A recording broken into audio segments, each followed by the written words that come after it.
സന്തോഷ് ട്രോഫിയുടെ 78ാം പതിപ്പിൽ ടൂർണമെന്റിലുടനീളം ഗോൾമഴ പെയ്യിച്ചാണ് കേരളം ഫൈനലിലെത്തിയത്. കലാശപ്പോരിലും ആ മിന്നും ഫോം തുടർന്നാൽ ആ സന്തോഷ കിരീടം 8ാം തവണയും കേരളത്തിലേക്ക് എത്തും.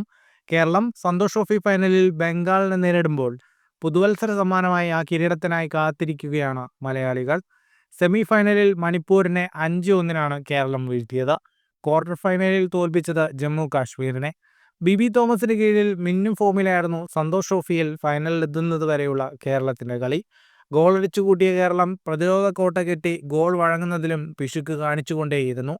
യോഗ്യതാ റൗണ്ടിൽ 3 കളിയിൽ 18 ഗോളുകളാണ് കേരളം അടിച്ചുകൂട്ടിയത്. ഈ മത്സരങ്ങളിൽ ഒരു ഗോൾ പോലും വഴങ്ങിയില്ല എന്നതും ശ്രദ്ധേയം. ഫൈനൽ റൗണ്ട് മത്സരങ്ങളിൽ കേരളം അടിച്ചുകൂട്ടിയത് 11 ഗോളും വഴങ്ങിയത് 4 ഗോൾ മാത്രം.